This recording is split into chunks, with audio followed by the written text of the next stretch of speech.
வெயில் காலத்தில் பழையது சாப்பிடுங்க, நீர் ஆகாரம் சாப்பிடுங்க, பழம் சாப்பிடுங்க, பழரசம் சாப்பிடுங்க, ஜூஸு, இளநீ இதெல்லாம் பட்டியல் போடுவோம். ஆனால் வந்து பெரியவங்களே பெரிய அளவில் பழைய சாதம் சாப்பிட்றதில்ல. குழந்தைங்க எப்படி சாப்பிடுவாங்க? அதுக்கு பதிலாக என்ன கொடுக்கலாம்? இல்லை, முதல்ல வந்து தண்ணீருங்கிறது வந்து நமக்கு கூடுதலாக கூடுதலாக நம்ம உடம்பு விட்டு வெளியே போயிட்டே இருக்கிறதுனால 1% தண்ணீர் நம்ம உடம்புல குறைஞ்சாலே அது உடலை பாதிக்க ஆரம்பிச்சிடும். ஸோ நீருங்கிறது ரொம்ப அடிப்படையான விஷயம். பழையதை சொல்கிறதுக்கு காரணம் என்னென்னா, அது ஒரு நீர் ஆகாரம். அது நீர் ஆகாரங்கிறது தண்ணீரும் நிறைய இருக்குது. அதில் கூடவே அது வந்து ஒரு ப்ரோபயோட்டிக்காகவும் இருக்குது.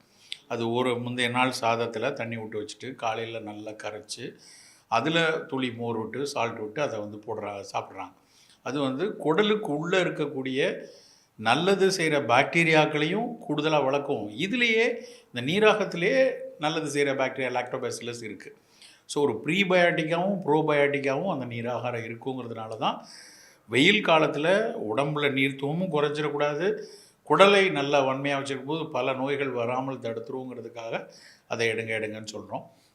இது வந்து சாப்பிடலைன்னா என்ன பண்ணுறது? நம்ம வந்து குழந்தைங்க வந்து இது எல்லாமே பழக்கம்தான், உணவு பழக்கம்தான். நம்ம சுவை அப்படிங்கிறது நம்ம கொடுக்கக்கூடிய விதத்தில், அதை நம்ம சொல்லக்கூடிய விதத்தில் ஒரு இந்த உணவு வந்து நீ சாப்பிட்றதுனால நல்லா வளர்த்தியா வருவப்பா, நீ வளர்த்தி நல்லா உன்னோட தலைமுடி நல்லாயிருக்கும், வேகமாக நீ ஓடலாம், இப்படி பல சிறு சிறு குட்டி கதைகளை சொல்லி தான் பல உணவுகளை நம்மக்கிட்ட பழக்கினாங்க. உங்களுக்கு ஞாபகம் இருக்கலாம், வெண்டைக்காய் சாப்பிட்டா கணக்கு வரும்னு சொல்லியிருப்பாங்க. வெண்டைக்காய்க்கும் கணக்குக்கும் எந்த சம்மந்தம் கிடையாதுன்னு எல்லாருக்கும் தெரியும். ஆனால் கணக்கு வராத குழந்தைகள் நிறைய இருந்தாங்க. புள்ள நல்லா சாப்பிடணும், ஒரு புத்திசாலியாக வருவாங்கிறத சொல்கிறதுக்காக ஒரு சிறு கதையை கொடுத்து அந்த வெண்டைக்காயை சாப்பிட வச்ச மாதிரி நீர் ஆகாரம் நீ வந்து வெயில் காலத்தில் சாப்பிட்டேன்னா ஆரோக்கியமாக இருக்கலாம், நல்லா வந்து உனக்கு டயர்ட் ஆக மாட்டேன், இன்னும் கொஞ்சம் சூப்பராக இருக்குன்னு சொல்லி குழந்தைகளை சாப்பிட வைத்து தான் ஆகணும். மாற்று அப்படிங்கிற அடிப்படையில் எடுத்தோம்னா, அது சாப்பிடவே முடியல சாப்பிடுவேன்னா வெள்ளை பூசணி ஜூஸ். இப்போ அதை வந்து அந்த விதையை நீக்கிட்டு உள்ளே இருக்கிற சோறு பகுதியை மட்டும் நல்லா ஜூஸாக அடித்து அதை ஜூஸை சாப்பிட வைக்கலாம்.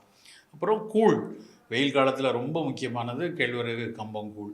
அதை வந்து அதை சோறை வேக வச்சு முந்தின நாள் உருட்டி வச்சு தண்ணி விட்டு வச்சுட்டு மறுநாள் அதை நல்லா கரைச்சி அதில் மோர் விட்டு சிறிய வெங்காயம் நிறையா போட்டு அந்த கம்பங்கூழோ கேழ்வரகு கூழோ எடுத்தோம்னா ஒன்று அதுவும் அகெயின் ப்ரோபயோட்டிக், கூடவே நிறைய இரும்பு சத்து, நிறைய ஃபீனாலிக் காம்பவுண்டுன்னு உடலுக்கு நல்லது செய்கிற பல விஷயங்கள் அதில் சேர்ந்து கிடைக்கும். இது மாதிரி எடுக்கிறது தான் நல்லது.